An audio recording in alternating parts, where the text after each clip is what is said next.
Hi guys, welcome to our channel Zenith of Learning. நம்ம சேனலில் nature சம்மந்தப்பட்டமான videos நிறைய வரப்போகுது. அதெல்லாம் மிஸ் பண்ணாமல் பாருங்கள். Nature knowledge part 1. இன்றைக்கி நம்ம நேச்சர் நாலேஜ் சீரீஸில் ஃபர்ஸ்ட் பார்க்க போகிறது கடல்களை பற்றி.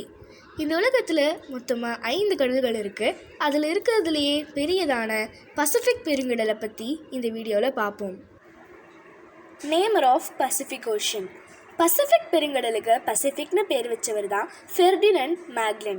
இவர் தன்னுடைய படகுல பசிபிக் கடல் முழுவதும் சுற்றியிருக்காரு. இவரோட படகோட பேர் தான் மார் பசிபிகோ. இதில் இருக்க பசிபிகோ அப்படிங்கிற வார்த்தையிலிருந்து தான் நம்மளோட பசிபிக் பெருங்கடலுக்கு பசிபிக் அப்படின்னு பேர் வந்தது.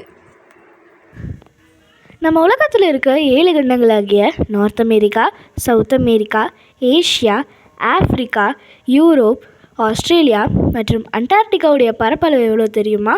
அது 148 மில்லியன் கிலோமீட்டர் ஸ்கொயர். ஆனால் இந்த மொத்த கண்டங்களையும் பசிபிக் பெருங்கடலுக்குள்ளே வைக்க முடியுமா? ஏன்னா பசிபிக் பெருங்கடலுடைய பரப்பளவு 165.25 மில்லியன் கிலோமீட்டர் ஸ்கொயர். நம்ம உலகத்துடைய சுற்றளவு 40,000 கிலோமீட்டர். அதில் பாதியான 20,000 கிலோமீட்டர் பசிபிக் பெருங்கடலோடது. நம்ம உலகத்தில் இருக்க அனைத்து நிலம், மலை, காடு மற்றும் பாலைவனத்தை பசிபிக் பெருங்கடலில் வச்சா கூட அதில் எவ்வளோ இடம் இருக்குது தெரியுமா? அந்த இடத்துல நம்ம இந்தியா மாதிரி 8 இந்தியாவை வைக்கலாமா. இதில் நான் பசிபிக் பெருங்கடலை பற்றி மட்டும்தான் பேசுகிறேன். மிச்சம் 3 கடல்களை சேர்க்கவே இல்லை.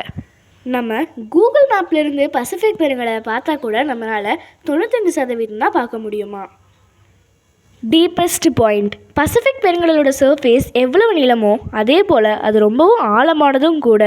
இப்போ வரைக்கும் இங்கே டீப்பஸ்ட் பாயிண்ட்டாக இருக்கிறது தான் இந்த சேலஞ்சர் டீப் ட்ரென்ச். இப்போ வரைக்கும் உலகத்தில் இதுதான் கடலின் ஆழமான இடம்னு சொல்லப்படுது. இது சுமார் நிலப்பரப்பிலிருந்து 36,070 அடி கீழே இருக்குது. இது மட்டும்தான் இங்கே ஆழமான இடம்னு சொல்ல முடியாது. இதை தவிர நிறைய இடங்கள் இருக்குது. இது மாதிரி வீடியோஸ் தொடர்ந்து பார்க்கணுன்னா like, share and subscribe guys.